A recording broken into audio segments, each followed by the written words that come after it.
नमस्कार, मी दिव्या. तरुण भारत संवादच्या आजच्या बातमीपत्रात आपलं सहर्ष स्वागत. कोल्हापूर शहर आणि जिल्ह्यातील राजकीय घडामोडी, ऐतिहासिक निर्णय आणि महत्त्वपूर्ण सामाजिक विषयाचा आढावा आपण घेणार आहोत. पण त्याआधी आज गुढीपाडवा, हिंदू नववर्षाचा शुभारंभ. राज्यभरात आज हा सण मोठ्या उत्साहात साजरा केला जात असून घराघरात गुढी उभारून नवीन वर्षाचं स्वागत होतंय. या मंगलमय प्रसंगी तुम्हा सर्वांना तरुण भारत परिवारातर्फे गुढीपाडवा आणि मराठी नववर्षाच्या हार्दिक शुभेच्छा. आता पाहूया ठळक बातम्यांचा सविस्तर आढावा. पुरवणी अजेंड्यातील विषय क्रमांक 7 वरून महापालिका सभागृहात सुमारे अर्धा तास जोरदार चर्चा रंगली. ग्रामीण भागातील नागरिकांच्या नळ जोडण्या नियमित करण्याबाबतचा ठराव शिवसेनेच्या गटनेत्यांनी सभागृहासमोर मांडला. याचवेळी बिंदू चौक परिसरातील रविवार पेठेत अपुऱ्या पाणी पुरवठ्याचा मुद्दा राष्ट्रवादी गटनेते आदिल फरास यांनी उपस्थित केला. या दोन वेगवेगळ्या विषयावरून सभागृहात सत्ताधाऱ्यांतच खडाजंगी उडाल्याचं चित्र पाहायला मिळालं. यावर आमदार राजेश क्षीरसागर यांनी प्रसारमाध्यमांशी बोलताना नाराजी व्यक्त केली. मी देखील काल थोडं नाराज झालो, कारण जनतेने आपल्यावर विश्वास ठेवलेला आहे. मी अधिवेशनात असल्यामुळे माझी काल कोणाशी चर्चा झाली नाही, पण येताना मी सर्वांशी बोललो की अशा पद्धतीनं करवीरवासियांची निराशा करून आपल्याला चालणार नाही आहे. कारण आपल्यावर त्यांनी विश्वास ठेवलेला आहे. महायुती म्हणून या ठिकाणी करवीरवासियांनी विश्वास ठेवलेला आहे आणि आपण कोल्हापूर शहराला विकासापर्यंतच घेऊन गेलं पाहिजे. ज्या काही गोष्टी काल घडलेल्या आहेत त्या निश्चितपणे चांगल्या नाही आहेत आणि पुढच्या काळामध्ये असं घडणार नाही या दृष्टीने आमचा प्रयत्न राहील. नवपूर गावात मंगळवारी सायंकाळी लागलेल्या आगीत लक्ष्मण कांबळे यांचे घर पूर्णतः जळून खाक झाले. या दुर्घटनेत त्यांचा संपूर्ण संसार नष्ट झाला असून मोठे नुकसान झाले. घटनेची माहिती मिळताच संबंधित अधिकाऱ्यांनी घटनास्थळी भेट देऊन पाहणी केली व मदतीची तयारी दर्शवली. आर्थिकदृष्ट्या अत्यंत हलाखीची परिस्थिती असलेल्या कांबळे यांना तातडीने मदत देण्याची मागणी ग्रामस्थांकडून करण्यात येते. नवपूर गावचे रहिवासी, दलित समाजाचे रहिवासी लक्ष्मण कांबळे यांच्या राहत्या घराला अचानक आज 5 वाजता आग लागली. या आगीमध्ये त्यांचं घर, राहता संसार सर्व उद्ध्वस्त झालेला आहे. ते एकटेच राहतात.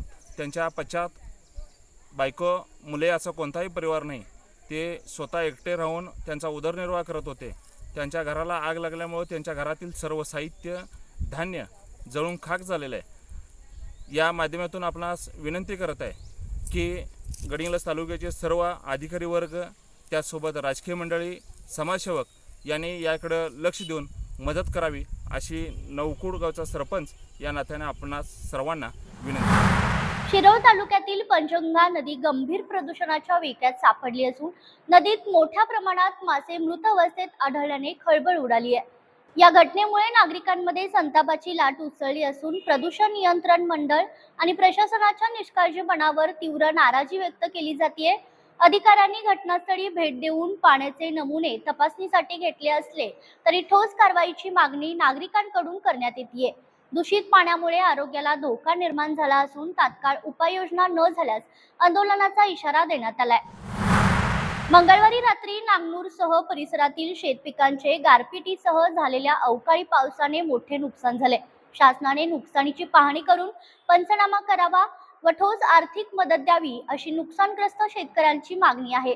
मंगळवारी रात्री झालेल्या या जोरदार वादळी गारपीटच्या पावसाने काढणीला आलेला गहू, हरभरा, शाळू, कांदा, भाजीपाला या पिकांसह केळी, पेरू या फळबागांचं मोठ्या प्रमाणावर नुकसान झाले.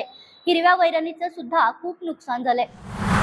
कोल्हापूर येथील कृषी उत्पन्न बाजार समितीत यंदा हापूस आंब्याची आवक मोठ्या प्रमाणात घटल्याने गुढीपाडव्याच्या मुहूर्तावर होणारे पारंपरिक सौदे यंदा झाले नाहीत. दरवर्षी मोठ्या प्रमाणात गजबजणाऱ्या बाजारात यंदा शुकशुकाट दिसून आला. आवक कमी झाल्यामुळे व्यापाऱ्यांना कोट्यावधी रुपयांचा फटका बसल्याची माहिती व्यापारी प्रसाद वळुंजे यांनी दिली आहे. कोल्हापूर शेती उत्पन्न बाजार समितीमध्ये गुढीपाडवाच्या निमित्ताने या ठिकाणी दरवर्षी मोठ्या प्रमाणात आवक होते. ही आवक यावर्षी या ठिकाणी अत्यंत कमी प्रमाणात झालेली यावर्षी दिसून येते. त्यामुळे होणारे जे काय मोठ्या प्रमाणात सौदे होते ते यावर्षी या ठिकाणी थांबलेले असून कोट्यावधी रुपयाची होणारी जी काय उलाढाल आहे ती ठप्प झालेली यावर्षी कोल्हापूरच्या मार्केटमध्ये दिसून येते.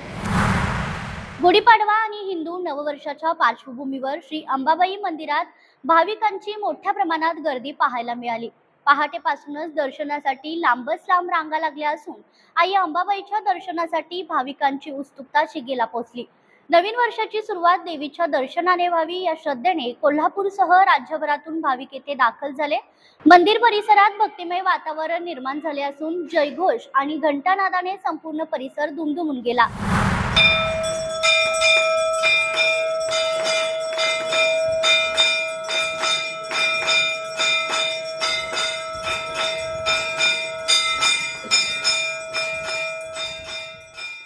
पाडव्याचा मुहूर्त असल्यामुळे कोल्हापूर मातेचं दर्शन घेऊन जावं म्हणून बाहेरून दर्शमुख दर्शन घेतलेलं आहे आणि परत आता रिटर्न दर्शन करून आमच्या मूळ गावी निघालेलो आहे। देवीला सुख संपन्न मागलेलं आहे, सगळ्यातच सुख मागलेलं व्हावं असे एक प्रार्थना केली देवीचं, आपल्याबरोबर सगळ्यातच चांगलं व्हावं असे एक मागणं व्यक्त केलेली आहे। गुढीपाडवा एक चैतन्याचा, उत्साहाचा आणि मराठी नववर्षाचा प्रारंभ दिवस। या दिवशी गुढी उभी करून मोठ्या उत्साहात हा सण साजरा केला जातो। मात्र आपल्या बौद्धिक गुणवत्तेच्या बळावर स्पर्धात्मक परीक्षेत विद्यार्थ्यांनी यशाची गुढी उभारावी आणि यशस्वी एक पायरी सर करावी या शुभेच्छा देत शाहूवाडी तालुका शैक्षणिक व्यासपीठ येथे पुस्तकाची गुढी उभारून गुढीपाडवाचा सण साजरा करण्यात आला। यावेळी अभ्यासिकेचे सर्व विद्यार्थी व व्यासपीठाचे पदाधिकारी उपस्थित होते। तर या होत्या आजच्या काही ठळक घडामोडी। या बातम्यांचे अधिक सविस्तर विश्लेषण आणि जिल्हाभरातील माहितीसाठी आजच तरुण भारत संवाद पेपर खरेदी करा आणि रोज न चुकता वाचा। अशाच नवनवीन अपडेटसाठी पुन्हा भेटूया। पाहत रहा तरुण भारत कोल्हापूर। तोपर्यंत नमस्कार।